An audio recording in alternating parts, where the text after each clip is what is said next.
কলিকতা মৌমিতা দেবনাথৰ মৃত্যুৰ ঘটনাৰ আসল ৰহস্য ফাদিল আৰু ইয়াৰ লগতে মহিলাসকলৰ একাউণ্টত সোমাই পৰিব 1500 টকা।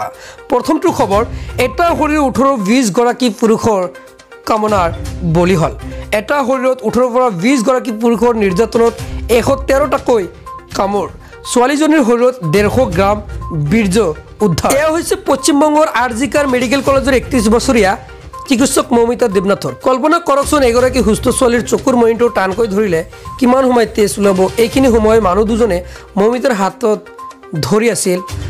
অসমত মহিলা চিকিৎসক সুৰক্ষা দিব GMCH-ত এই প্ৰতিবাদৰ পিছতে গা লৰিল GMCH কৰ্তৃপক্ষৰ। নিশা 9 বজাৰ পৰা পুৱা 7 বজালৈ চলিব বিশেষ বাহন। GMCH-ত কৰ্তব্যৰত মহিলাৰ বাবে এই বাহনৰ ব্যৱস্থা ৰাখিছে। এগৰাকী মহিলা সুৰক্ষা কৰ্মীও থাকিব বিশেষ বাহনখনত। কলিকতাৰ ঘটনাৰ পাছতে এই পদক্ষেপ GMCH-ৰ। শীঘ্ৰেই এই ব্যৱস্থা কাৰ্যকৰী হ'ব গুৱাহাটীত।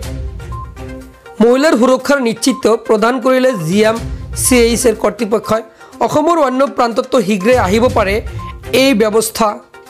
অসমত মহিলা চিকিৎসকক সুৰক্ষা দিব GMCH-এ। পৰৱৰ্তী খবৰ, প্ৰধানমন্ত্ৰী মোদীক প্ৰত্যাহ্বান মুছলিম পাৰ্চনেল ল বৰ্ডৰ।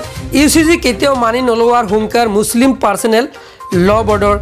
মুছলমানে কেতিয়াও শৰীয়তী আইনৰ সৈতে আপোচ নকৰে। ইউনিফৰ্ম চিভিল কোড মুছলমানৰ বাবে গ্ৰহণযোগ্য নহয়।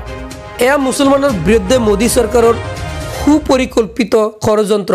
সংবিধানৰ 25 নং অনুচ্ছেদ মুছলমানক স্বাধীনতা প্ৰদান কৰিছে। মুছলমানৰ ব্যক্তিত্ব আইন শৰীয়ত আইনৰ সৈতে আপোচ নকৰে মুছলমানে। UCC-ক লৈ প্ৰধানমন্ত্ৰীয়ে কৰা ঘোষণাৰ পাছতে পুনৰ হৈছে মুছলিম পাৰ্চনেল ল বৰ্ড। অল ইণ্ডিয়া মুছলিম পাৰ্চনেল ল বৰ্ডৰ মুখপাত্ৰ ডক্টৰ ইলিয়াছে এই খবৰ জনাইছিল। এক বিবৃতি যোগেদি মোদী চৰকাৰৰ প্ৰত্যাহ্বান মুছলিম পাৰ্চনেল ল বৰ্ডৰ। প্ৰধানমন্ত্ৰী মোদীক প্ৰত্যাহ্বান মুছলিম পাৰ্চনেল ল বৰ্ডৰ। পৰৱৰ্তী খবৰ, প্ৰতিগৰাকী মহিলাৰ একাউণ্টত পোনপোনে সোমাব 1500 টকাকৈ ধন। দৰিদ্ৰ মহিলাক উপকৃত কৰাৰ বাবে মুকলি এই অভিলাষী আঁচনি। এই বিশেষ আঁচনিৰ জৰিয়তে লাভান্বিত হ'ব 1.5 কোটি মহিলা। এই আঁচনিৰ অধীনত আগন্তুক 5 বছৰলৈ দৰিদ্ৰ মহিলাই লাভ কৰিব এই সুবিধা। 21 বছৰৰ পৰা 65 বছৰৰ বয়সৰ মহিলা হ'ব এই আঁচনিৰ হিতাধিকাৰী। যি মহিলাৰ বাৰ্ষিক আয় 2.5 লাখতকৈ কম তেওঁলোকেহে পাব এই ধনৰাশি। অনলাইন যোগে আবেদন কৰিব পাৰিব এই বিশেষ আঁচনিত। বিবাহিত অবিবাহিত বিবাহ বিচ্ছেদ হোৱা সকলো মহিলাই লাভ কৰিব এই সুবিধা। এই আঁচনিত আবেদন কৰিবলৈ লাগিব উপযুক্ত নথিপত্ৰ।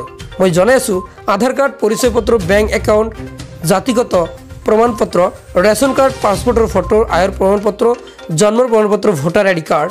31 আগষ্টৰ ভিতৰত আবেদন কৰিব লাগিব এই আঁচনিত। আবেদনৰ বাবে মুকলি কৰিছে নাৰী শক্তি 2 নামৰ এটা এপ। মহাৰাষ্ট্ৰ চৰকাৰে মুকলি কৰিছে মাঝি লড়কি বহিন নামৰ এই আঁচনি। কেৱল মহাৰাষ্ট্ৰৰ মহিলা হ'ব এই আঁচনিত হিতাধিকাৰী।